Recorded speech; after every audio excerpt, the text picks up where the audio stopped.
Students, तो बेटा हम क्या कर रहे थे, न्यूट्रल पॉइंट्स कर रहे थे, राइट।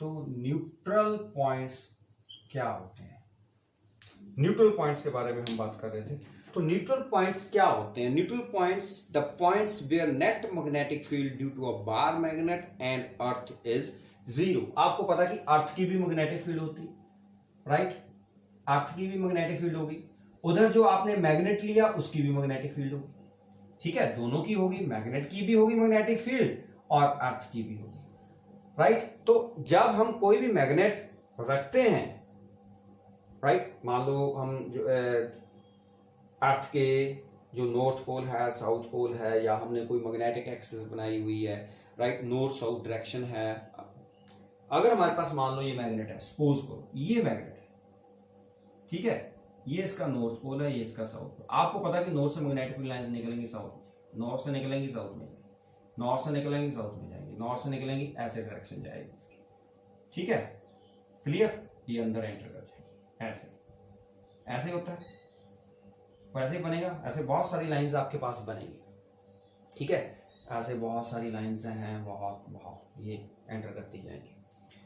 अब जो न्यूट्रल पॉइंट्स हैं, न्यूट्रल पॉइंट्स क्या होते हैं, the points where net magnetic field due to a bar magnet and earth is zero.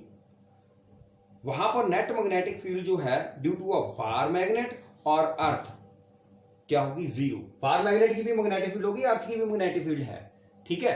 तो अगर हमने इसको क्या किया हुआ है कि अर्थ का देखो हमारे पास लोकेशन, हम लोकेशन न्यूट्रल पॉइंट की कैसे फाइंड करें, पहले आपको पता चल गया कि इसकी भी मैग्नेटिक फील्ड होगी, अर्थ की भी मैग्नेटिक फील्ड होगी, तो इसके अराउंड कहीं ना कहीं एक प्लेस ऐसा होगा, यहां पर मैग्नेटिक फील्ड क्या होगी, जीरो होगी, ना इसकी मैग्नेटिक फील्ड होगी वहां पर, ना अर्थ की मैग्नेटिक फील्ड होगी, तो उनको हम बोलते हैं न्यूट्रल पॉइंट्स, ठीक है।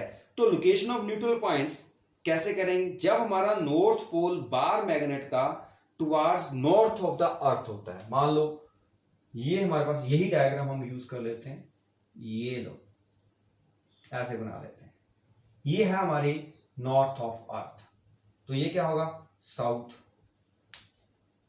इधर क्या होगा, ईस्ट, इधर क्या होगा, वेस्ट, ये अर्थ का वेस्ट, ठीक है, वेस्ट ऑफ अर्थ, अर्थ लगा दिया मैं। तो हमारे न्यूट्रल पॉइंट्स कहां पर होंगे, ये याद रखना है। तो अगर हमारे पास केस ऐसा है तो हमारे जो न्यूट्रल पॉइंट्स होंगे, राइट, वो यहां पर होगा, इस साइड में, और यहां से मैग्नेटिक लाइंस ऐसे हो जाती हैं, ठीक है, और ये जो है ये ऐसे आ जाएंगे, यहां पर मैग्नेटिक फील्ड लाइंस कोई भी नहीं आएगी। सिमिलरली इधर होगा कि आपकी ये आ रही है मैग्नेटिक फील्ड लाइंस, यहां से ये ऐसे हो जाएंगी, मैंने आपको डायग्राम भेजा हुआ है इसका, ये यहां से मैग्नेटिक फील्ड लाइंस जो हैं वो एंटर नहीं करेंगी। तो ऐसे ऐसे आपका ग्राफ आ रहा है, देखना ध्यान से, मैंने आपको बनाया हुआ है ग्राफ, ये भेजा हुआ, ओके। तो अगर आपका जो नॉर्थ पोल है बार मैग्नेट का, अगर वो पॉइंट कर रहा है towards the north of the earth, ठीक है, अगर नॉर्थ पोल नॉर्थ की तरफ, अर्थ के नॉर्थ की तरफ पॉइंट कर रहा है तो नेचुरली साउथ की तरफ करेगा, उस टाइम आपके जो न्यूट्रल पॉइंट्स होंगे वो यहां पर होंगे, क्लियर है, राइट, इक्वेटर लाइन के ऊपर। Neutral point lies on the equatorial line, इसको क्या बोलते हैं हम, इक्वेटोरियल लाइन। तो आपके न्यूट्रल पॉइंट कहां पर लाई करेंगे, इक्वेटोरियल लाइंस के ऊपर लाई करेंगे, इक्वेटोरियल लाइन के ऊपर। ये बात क्लियर हुई, ठीक है, क्लियर। अब अगर उल्टा हो जाए, अगर उल्टा हो जाए, यहां पर साउथ हो जाए और यहां पर नॉर्थ हो जाए, ठीक है, तो ये डायरेक्शन सारी की सारी क्या होंगी, चेंज हो जाएंगी, राइट, डायरेक्शन सारी क्या हो जाएंगी आपकी, ये चेंज हो जाएंगी, डायरेक्शन को चेंज कर लेना, ठीक है, कर लोगे ना डायरेक्शन को चेंज। अब नॉर्थ टू साउथ, मतलब अगर अर्थ का नॉर्थ जिस तरफ का, उस तरफ को हमने मैग्नेट का क्या रख दिया, साउथ रख दिया, तो हमारे जो न्यूट्रल पॉइंट्स होंगे वो कहां पर लाई करेंगे, बताओ, बोलो। तो न्यूट्रल पॉइंट जो है वो किसके ऊपर लाई करेंगे, एक्सियल लाइन, इस मैग्नेट की। अब मैग्नेट की एक्सियल लाइन तो यही है ना, this is axial line, axial line पता है ना कि line joining the two poles, तो मैग्नेट की एक्सियल लाइन तो यही है ना। ये क्या है इसकी इक्वेटोरियल लाइन, तो ये मैग्नेट है, मान लो ये नॉर्थ है ये साउथ है, तो this is axial line and this is equatorial line. अब हमने इसको ऐसे रखा हुआ है, तो साउथ और नॉर्थ को पोल को मिला के जो आगे की तरफ लाइन जा रही है मैग्नेट की, वो क्या होगी एक्सियल लाइन, और इसके परपेंडिकुलर क्या होगी इक्वेटोरियल लाइन। तो अगर नॉर्थ नॉर्थ की तरफ है तो आपका जो न्यूट्रल पॉइंट है वो कहां पर होगा, axial line sorry equatorial line के ऊपर। अगर नॉर्थ साउथ की या साउथ नॉर्थ की तरफ है तो हमारे पास जो न्यूट्रल पॉइंट्स होंगे वो इस एक्सियल लाइन के ऊपर। ठीक है, क्या बोलते हैं इसको एक्सियल। कंफ्यूज मत होना, मैंने मैग्नेट को अब ऐसे रखा हुआ है तो इसकी एक्सियल लाइन यही होगी, ये इसकी इक्वेटोरियल लाइन होगी, राइट। अगर यहां पर नॉर्थ है यहां पर भी नॉर्थ है तो हमारे पास जो न्यूट्रल पॉइंट्स आएंगे वो इसके इक्वेटोरियल लाइन के ऊपर आएंगे, राइट। अगर नॉर्थ साउथ की तरफ है तो एक्सियल लाइन के ऊपर न्यूट्रल पॉइंट्स आएंगे। Neutral points where net magnetic field due to magnet and earth, वो क्या होती है, जीरो होती है। अब समझ में आई बात है, ठीक है। डायग्राम मैंने आपको दिया हुआ है, कंफ्यूज नहीं होना है। फिर से मैं आपको बता रहा हूं कि इसमें आपने कंफ्यूज नहीं होना है। बहुत सारी ये अब लाइंस थी हमारे पास इसलिए आपको दिखाई नहीं दे रहा। ये लो, ये इसका नॉर्थ है ये साउथ है।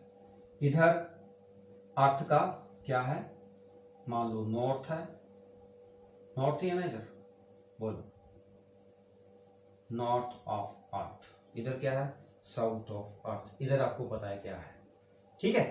तो ये हमारे पास ऐसे है, this is axial line, this is equatorial line. अगर नॉर्थ नॉर्थ की तरफ है, अगर मैग्नेट का नॉर्थ अर्थ के नॉर्थ की तरफ है तो आपके पास जो न्यूट्रल पॉइंट होंगे वो इसकी इक्वेटोरियल लाइन के, राइट। अगर उल्टा हो रहा है, यहां पर साउथ है नॉर्थ, मतलब मैग्नेट का साउथ अर्थ के नॉर्थ की तरफ है तो आपके न्यूट्रल पॉइंट से यहां पर कौन सी लाइन के ऊपर, एक्सियल लाइन के ऊपर। बस इतना याद रखना है, ठीक है, क्लियर। चले आगे। बाकी मैंने आपको कुछ एक एक्सप्रेशन दिए हुए हैं वो आपने देख लेने हैं, जो मैंने आपको नोट्स भेजे हुए हैं। तो समझ आ गए तो ठीक है, नहीं समझ आए तो वो जो आपको पॉइंट्स दिए हुए हैं वो आपके सिलेबस में सीबीएसई ने काट दिए हुए हैं, तो कैसे करवाएं आपको, ठीक है। तो मैंने वैसे ही आपको वो भेज दिए हुए हैं। अब नेक्स्ट देखो, various terms related to magnetism. ये बहुत इंपॉर्टेंट है, various terms related to magnetic या magnetism. Various term related to magnetism, ध्यान से सुनना। सबसे पहले हमारे पास आता है मैग्नेटिक फ्लक्स, किया हुआ है इलेक्ट्रिक फ्लक्स किया हुआ ना, as a magnetic flux. Definition में कुछ नहीं लिखूंगा, मैं सिर्फ समझाऊंगा क्योंकि मैंने आपको सारे नोट्स भेज दिए हैं। मैग्नेटिक फ्लक्स क्या होता है, number of magnetic field lines passing through a surface. किसी भी सरफेस में से कितनी मैग्नेटिक फील्ड लाइन पास कर रही है, number of magnetic field lines passing through a surface, that is known as magnetic flux of that surface. इसको हम फाई के साथ डिनोट करते हैं और इसका एसआई यूनिट है वेबर, WEBER। क्या है इसका unit, that is weber. Okay, clear. In short इसको हम लिखते हैं WB, ऐसे, ये वेबर है, राइट। उसके बाद आ गया हमारे पास मैग्नेटिक फ्लक्स डेंसिटी, ठीक है। क्या है हमारे पास, मैग्नेटिक फ्लक्स डेंसिटी। ये क्या होती है, what is magnetic flux density. Magnetic flux density क्या होती है, number of magnetic field lines passing normally through a unit area of a substance, that is known as magnetic flux density. ध्यान से सुनना, पहले मैंने बोला number of magnetic lines of force passing through a surface. पहले मैंने simple बोला कितनी मैग्नेटिक फील्ड लाइंस उसमें पास कर रही हैं, उसका मैग्नेटिक फ्लक्स है। अब मैंने मैग्नेटिक फ्लक्स डेंसिटी की बात की है। जब मैंने मैग्नेटिक फ्लक्स डेंसिटी बोला तो मैंने number of magnetic field lines passing normally through a unit area of substance. अब हमारे पास जो एरिया है वो यूनिट है और उसमें जितनी number of electric lines of force pass magnetic field lines जितनी उसमें पास कर रही हैं वो भी नॉर्मली, इधर उधर से नहीं, नॉर्मली जितनी पास कर रही हैं उसको हम क्या बोलते हैं, मैग्नेटिक फ्लक्स डेंसिटी। पहली डेफिनेशन में, दूसरी डेफिनेशन में क्या, मैग्नेटिक फ्लक्स में number of magnetic lines of force passing through that surface. लेकिन जब मैग्नेटिक फ्लक्स डेंसिटी की बात करेंगे तो हमारे पास एरिया यूनिट है और मैग्नेटिक फील्ड लाइंस उसमें क्या पास कर रही है, नॉर्मली पास कर रही है, वो हमने देखनी है। तो वो जो नंबर है that is known as magnetic flux density, number of magnetic field lines passing normally through a unit area of substance that is defined as magnetic flux density. Normally हमारे पास जो मैग्नेटिक फ्लक्स होता है वो B dot A होता है। B dot A मतलब B ए cos theta. याद आया कुछ? इलेक्ट्रिक फील्ड में हमने किया हुआ है कि नहीं? इलेक्ट्रिक फ्लक्स ये वो सारा सेम वही है, वहां पर इलेक्ट्रिक फ्लक्स था, यहाँ पर मैग्नेटिक फ्लक्स है। और थीटा क्या है? That is the angle between magnetic field and area vector. Theta किस में एंगल है? मैग्नेटिक फील्ड मतलब B and area vector, B और एरिया वेक्टर में, magnetic field and area vector में। ठीक है, तो अगर आपका थीटा 0 है, अगर आपका थीटा क्या है? 0 है, तो फाई किसके बराबर हो जाएगा? cos 0 क्या होता है? थीटा 0 ही होगा।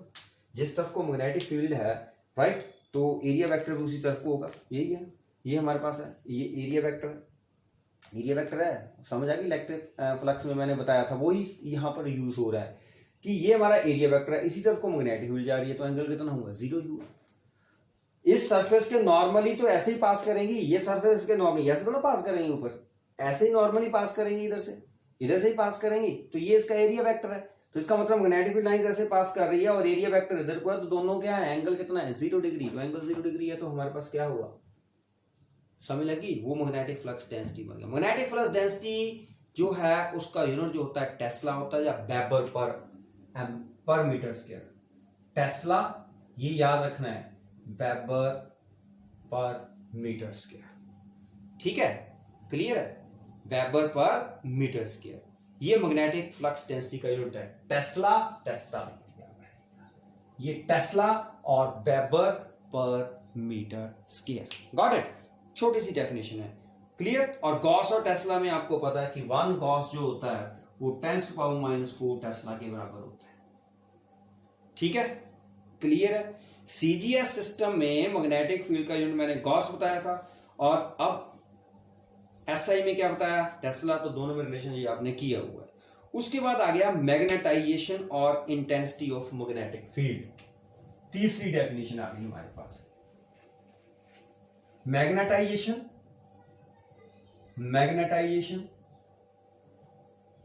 और इंटेंसिटी ऑफ मैग्नेटिक फील्ड। देखो, ये मैंने आपको वीडियो क्यों पोस्ट कर रहा हूं, ये मैंने पोस्ट नहीं करनी थी, ये तो वैसे ही मैं फटाफट आपको बता रहा हूं। इसलिए बता रहा हूं क्योंकि अगर मैंने आपको ये वीडियो पोस्ट कर दिया तो आपके लिए इजी हो जाएगा, राइट? मैग्नेटाइजेशन और इंटेंसिटी ऑफ मैग्नेटिक फील्ड, अगर आप सिंपल इसको याद करोगे ना तो आप क्रैम करोगे, लेकिन आपको समझ नहीं आएगी और काफी देर से याद होगी। ठीक है, तो मैं आपको इसकी डेफिनेशन जो है वो याद करवा रहा हूं एक तरह से। ठीक है, अदरवाइज वीडियो में कुछ भी नहीं है, सिंपल है, इसलिए मैं फास्ट कर रहा हूं आपको काम। तो मैग्नेटाइजेशन क्या होती है? कहता है डिग्री और extent to which a substance is magnetized when placed in magnetizing field. ठीक है, हमने कोई सब्सटेंस मैग्नेटिक फील्ड में रख दिया, कितनी डिग्री तक और कितने एक्सटेंट तक वो सब्सटेंस मैग्नेटाइज हो रहा है जब हम उसको मैग्नेटिक फील्ड में रखते हैं, राइट, उसको हम बोलते हैं मैग्नेटाइजेशन। द डिग्री और extent to which a substance is magnetized when placed in magnetizing field that is known as magnetization. Clear? समझ आ गई? उसके बाद हमारे पास आ गया, अब समझ आई क्या होता है मैग्नेटाइजेशन। मान लो ये मैग्नेटिक मटेरियल है, मैंने इसको मैग्नेटिक फील्ड में रख दिया, कितनी डिग्री तक या कितने एक्सटेंट तक ये मैग्नेटाइज हो रहा है, उसको हमको बोलते हैं मैग्नेटाइजेशन और intensity of magnetic field. Clear? समझ आ गई? अब उसके बाद आता है हमारे पास कि magnetic dipole movement per unit volume, magnetic dipole movement per unit volume of the substance, उसको हम क्या बोलते हैं? इंटेंसिटी ऑफ मैग्नेटाइजेशन बोलते हैं। दो डेफिनेशन बता रहा हूं, magnetic dipole movement per unit volume, इसको हम एम के साथ नोट करते हैं। Magnetic dipole movement per unit volume, magnetic dipole movement per unit volume, उसको हम क्या बोलते हैं? क्या बोलते हैं, इंटेंसिटी ऑफ मैग्नेटाइजेशन और मैग्नेटाइजेशन वेक्टर। क्या बोलते हैं इसको, इंटेंसिटी ऑफ मैग्नेटाइजेशन या मैग्नेटाइजेशन वेक्टर। ठीक है, क्लियर। अब आप इसको वैसे दे सकते हो, एम किसके बराबर होता है, Q M into 2L। Volume क्या होता है, area into length, 2L cut गया तो क्यू एम अपॉन ए भी आ गया। ठीक है, अगर हम मैग्नेटाइजेशन को इसमें मैग्नीट्यूड में देखेंगे तो हमारे पास क्या बन गया, क्यू एम ओवर ए भी आ जाता है। जैसे मर्जी कर लो आप, क्योंकि m जो होता है डाइपोल मोमेंट वो क्यू एम इंटू 2L होता है। Area volume, area into 2L volume होगा, क्योंकि लेंथ हमारे पास 2L है उसकी, इसलिए वॉल्यूम क्या होगा, एरिया इंटू 2L। तो 2L कैंसिल होगा, क्यू एम अपॉन ए आ गया। ये भी एक रिलेशन होता है। क्लियर। और मैग्नेटाइजेशन का जो यूनिट होता है वो होता है एम्पियर पर मीटर। इसका यूनिट क्या होगा, एम्पियर पर मीटर। यूनिट आते हैं ना एक नंबर के, याद रखना, ये एम्पियर पर मीटर इसका यूनिट होता है। उसके बाद आ गया intensity of magnetizing field. Intensity of magnetizing field, ठीक है। पहले मैंने मैग्नेटिक फील्ड बोला था बेटा, यहां पे पहले मैग्नेटिक फील्ड है, इंटेंसिटी ऑफ मैग्नेटिक फील्ड। अब मैं बोल रहा हूं इंटेंसिटी ऑफ मैग्नेटाइजिंग फील्ड। ठीक है, इंटेंसिटी ऑफ मैग्नेटाइजिंग फील्ड, ये डिफरेंस है। एक मैग्नेटिक फील्ड है, एक है मैग्नेटाइजिंग फील्ड। ध्यान से सुनना है इसको, ठीक है। ये डेफिनेशन आपकी 4th डेफिनेशन है। ये इंटेंसिटी ऑफ मैग्नेटाइजिंग फील्ड, ये क्या बोला है, कहता है extent to which the magnetizing field can magnetize a substance. ये मेरे पास मैग्नेट है, मैंने इसको मैग्नेटिक फील्ड में रख दिया। अब हम देख रहे हैं कि कितने एक्सटेंट तक वो मैग्नेटाइजिंग फील्ड इसको मैग्नेटाइज कर रही है। Is that clear, right. वो इसको कितना मैग्नेटाइज कर रही है। अब ये जो फील्ड इसको मैग्नेटाइज कर रही है उसकी प्रॉपर्टी आ गई। तो इंटेंसिटी ऑफ मैग्नेटाइजिंग फील्ड क्या होती है कि extent to which the magnetizing field can magnetize a substance, उसको हम बोलते हैं इंटेंसिटी ऑफ मैग्नेटाइजिंग फील्ड। इसको H के साथ नोट करते हैं और इसका फार्मूला है B naught upon mu naught. What is B naught? B naught यहां पर क्या है, that is magnetizing field. Mu naught आपको पता परमिएबिलिटी, राइट। ये क्या है, that is magnetizing field. This is magnetizing field. Mu naught आपको पता है एब्सोल्यूट परमिएबिलिटी, और H क्या है, intensity of magnetizing field. Clear है। और H का यूनिट होता है एम्पियर पर मीटर। क्या यूनिट होता है इसका, ये है H, ampere per metre. Okay. उसके बाद आ गया हमारे पास मैग्नेटिक परमिएबिलिटी। ये आप कंफ्यूज हो रहे हो, मैम लास्ट में आपको 2 मिनट लगाऊंगा इसको याद करने में। उसके बाद आ गया मैग्नेटिक परमिएबिलिटी, ठीक है। Magnetic permeability, magnetic permeability. Magnetic permeability क्या होती है? मैग्नेटिक परमिएबिलिटी का मतलब क्या है, extent to which magnetic field lines can enter a substance. कितने एक्सटेंट तक मैग्नेटिक फील्ड लाइन जो सब्सटेंस में एंटर कर रही है, जिसको मैंने मैग्नेट को मैग्नेटिक फील्ड में रख दिया, कितने एक्सटेंट तक इसमें मैग्नेटिक फील्ड लाइन अंदर तक गई है, राइट। उसको हम क्या बोलते हैं, मैग्नेटिक परमिएबिलिटी। इसको हम किसके साथ नोट करते हैं, इसको हम म्यू के साथ नोट करते हैं, और ये होती है B ओवर H। B आपको पता है, H आपको पता है। What is B here, yes, magnetic flux density, right. जो हमने B पहले किया, B हमने नोट किया ना कहीं, वो B है यहाँ पे। मैग्नेटिक फ्लक्स को फाई के साथ नोट करते हैं। मैग्नेटिक फ्लक्स डेंसिटी मैंने आपको बता दिया, ठीक है। उसके बाद मैग्नेटाइजेशन और मैग्नेटाइजिंग फील्ड, जिसको I और M के साथ नोट करते हैं। फिर हमारे पास इंटेंसिटी ऑफ मैग्नेटाइजिंग फील्ड आ गया, H आ गया। फिर मैग्नेटिक परमिएबिलिटी आ गया, B अपॉन H, ठीक है। और B का यूनिट कितना होता है मैग्नेटिक फील्ड का, टेस्ला होता है। और H का यूनिट क्या होता है, एम्पियर पर मीटर। तो इसका क्या बन गया, टेस्ला मीटर पर एम्पियर। इसका यूनिट क्या बन गया, टेस्ला मीटर पर एम्पियर, म्यू का।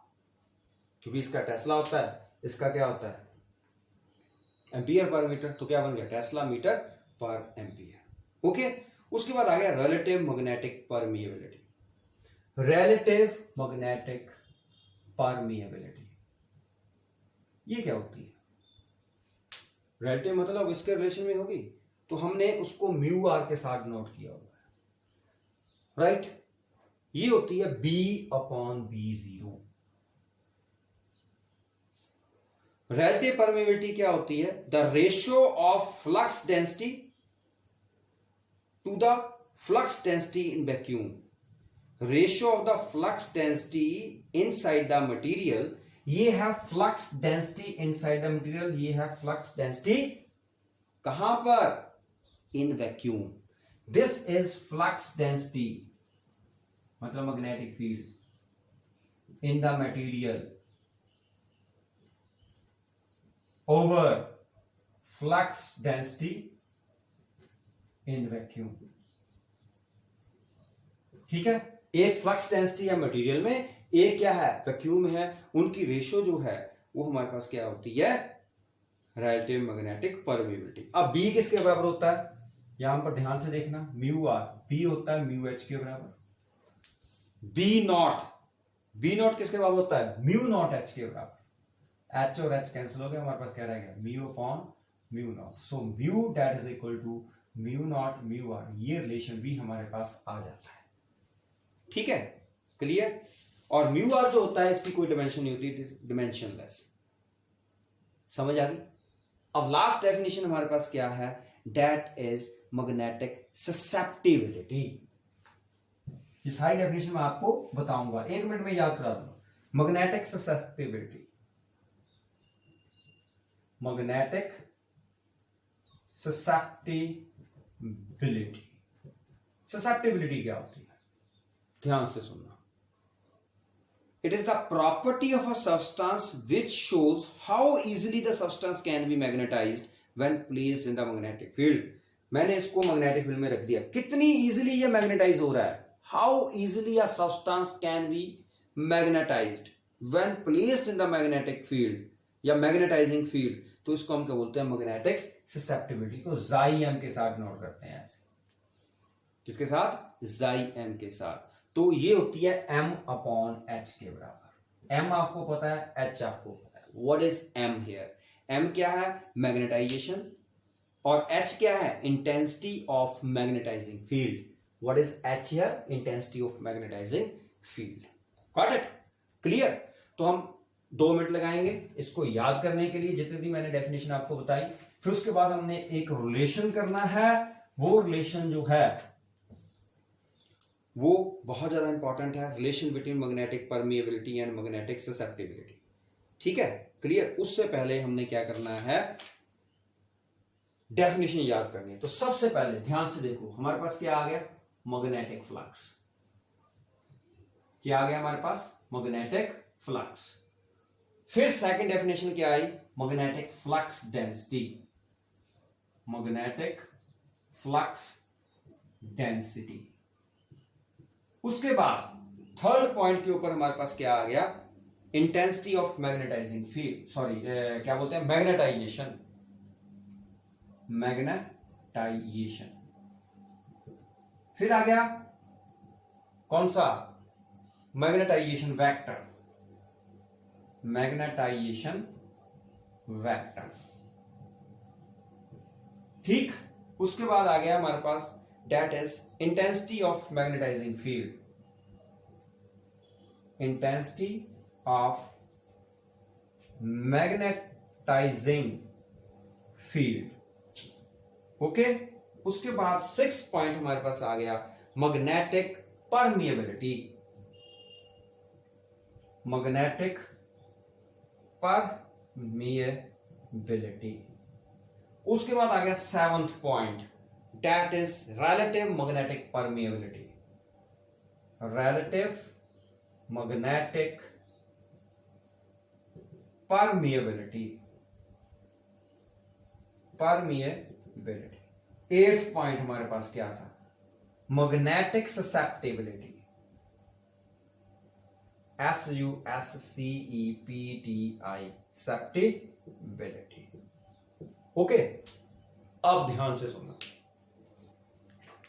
सबसे पहले हमारे पास आएगा मैग्नेटिक फ्लक्स। मैग्नेटिक फ्लक्स क्या? कि number of magnetic field lines passing through that surface.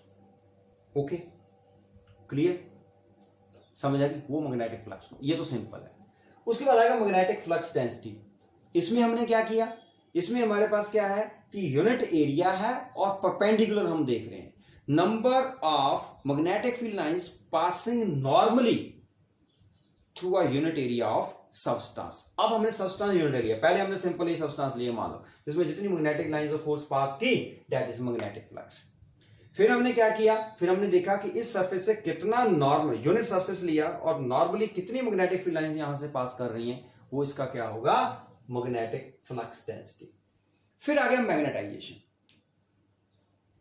ठीक है, अब इसको हमने कहां पर रखा, मैग्नेटिक फील्ड में रख दिया।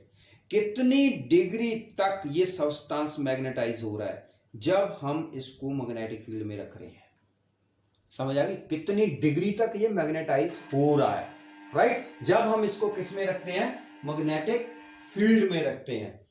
इस बात को याद रखना आपने, लाइट चली गई है, कि हमारे पास ये सब्सटेंस जो है, जब हम इसको मैग्नेटिक फील्ड में रखते हैं तो कितनी डिग्री तक ये मैग्नेटाइज हो रहा है, तो इसको हम क्या बोलते हैं, मैग्नेटाइजेशन, राइट? उसके बाद आ गया हमारे पास मैग्नेटाइजेशन वेक्टर। ये तो मैंने आपको बता दिया, magnetic dipole moment per unit volume, simple. फिर आ गया इंटेंसिटी ऑफ मैग्नेटाइजिंग फील्ड। कहता कि हमने इसको किस में रख दिया, मैग्नेटिक फील्ड में रख दिया। अब मैग्नेटिक फील्ड इसको कितना मैग्नेटाइज कर रही है, पहले हमने क्या बोला कि ये कितने एक्सटेंट तक मैग्नेटाइज हो रहा है, वो इसकी प्रॉपर्टी थी, कितने एक्सटेंट तक ये मैग्नेटाइज हो रहा है। अब जो मैग्नेटाइजिंग फील्ड है उसकी प्रॉपर्टी है कि मैग्नेटाइजिंग फील्ड इसको कितना क्या कर रही है, मैग्नेटाइज कर रही है, the extent to which the magnetizing field magnetize this substance.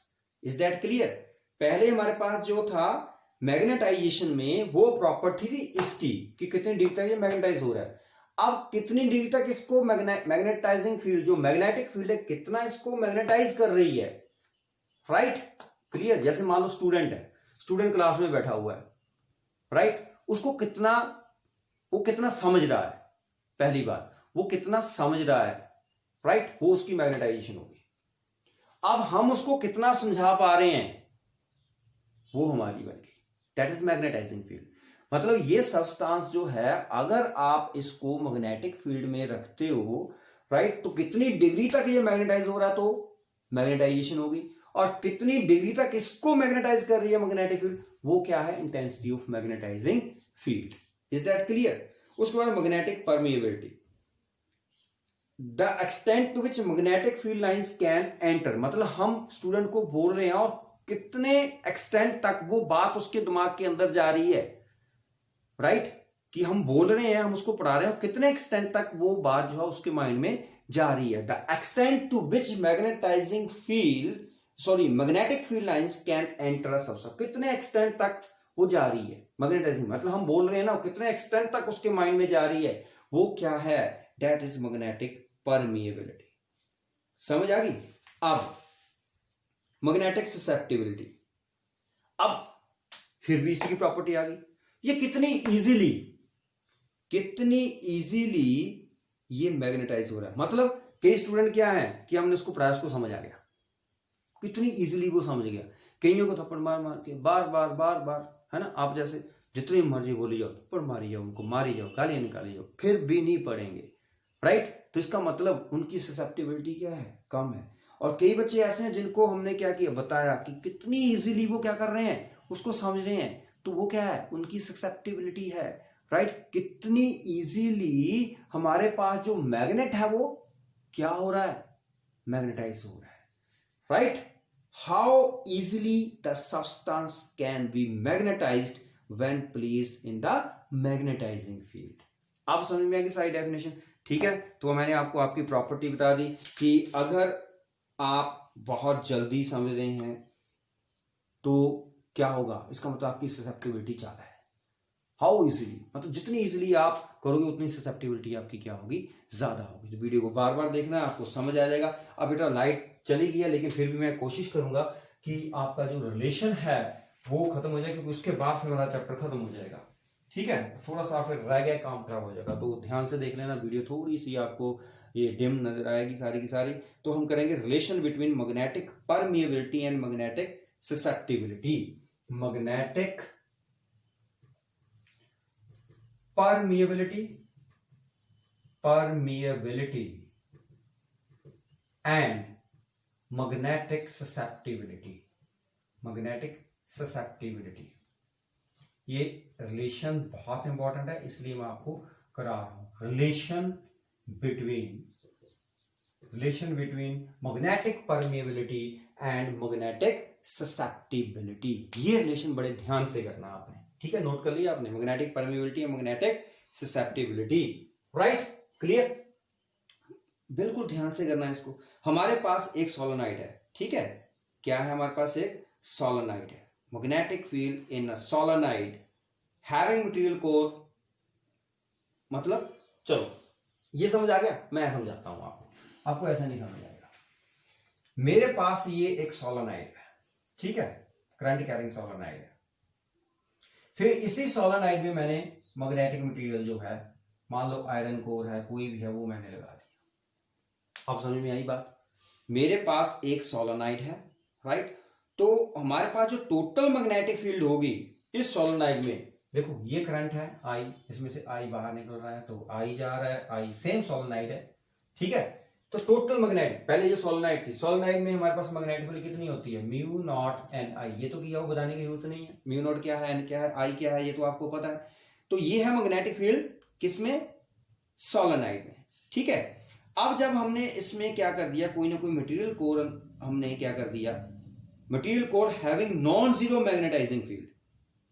जो मटेरियल कोर है उसमें क्या है, नॉन जीरो मैग्नेटाइजिंग फील्ड है। तो हमारे पास टोटल मैग्नेटिक फील्ड कितनी हुई, B0 प्लस BM। अब हमारे पास क्या है, इसमें जो मैग्नेटिक फील्ड होगी वो क्या होगी, B0 प्लस BM। V0 क्या है, बट इज B0, ये वाली। जब हमारे पास मटेरियल कोर नहीं था, जब मटेरियल कोर आ गया तो टोटल मैग्नेटिक फील्ड क्या होगी, B0 plus BM।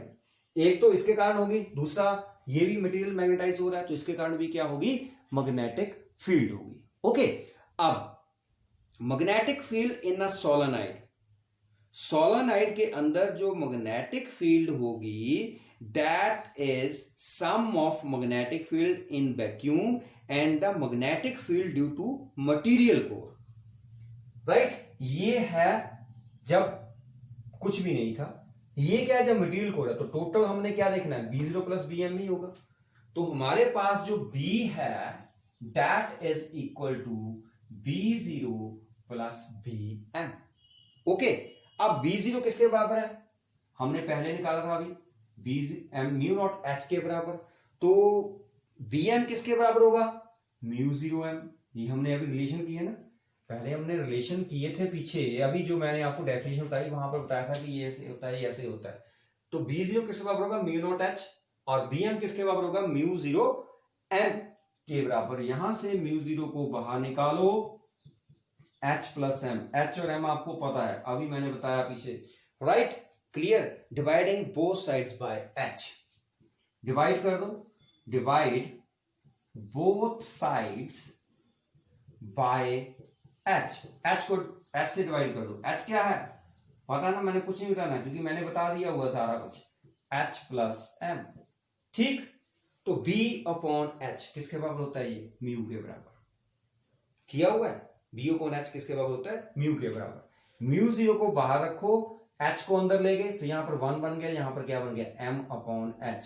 M upon H क्या होता है, जाई M, ठीक है। जाई M क्या होता है, M अपॉन H। मैं आपको बताना भूल गया, जाई M जो है उसको M upon H, where M आपको पता है, H आपको पता है। M इज मैग्नेटाइजेशन और H is intensity of magnetizing field. This is magnetization, this is intensity of magnetizing field. तो ये जाई M की वैल्यू है। तो M अपॉन H किसके बराबर आ गया, what is M upon H, that is जाई M, ठीक, क्लियर। अब बचा क्या हमारे पास, रिलेशन क्या बना, रिलेशन देखो अब क्या बना हमारे पास, ये जाई एम वाला याद रख लेना बेटा कि M upon H, chi M जो है that is equal to M upon H। अब हमारे पास बन गया mu over mu naught that is equal to 1 plus chi m, तो म्यू अपॉन म्यू नॉट क्या होता है, रिलेटिव परमिएबिलिटी, ठीक है। तो 1 प्लस जाई एम वो किसके बराबर आ गया, म्यू आर के बराबर आ गया। So this is the relation between magnetic permeability and magnetic susceptibility. Is that clear? तो इसके साथ ही आपका जो चैप्टर है वो खत्म हो गया और बाकी सीबीएसई ने सिलेबस जो है वो खा लिया, ठीक है। तो ये हमारे पास, मैं आपको नोट्स भेज दूंगा सभी को, मैंने फर्स्ट लेक्चर के साथ ही मैंने आपको भेज दिया था वो सारा मटेरियल, तो जो बच गया वो ये था। तो दोनों लेक्चर में आपका जो मैग्नेटिक फील्ड है वो टोटली जो है यूनिट जो है वो खत्म हो चुका है। ओके देन बेटा, गुड बाय। अब देखो लेक्चर खत्म हुआ ना, उसी टाइम लाइट। ओके बाय बेटा।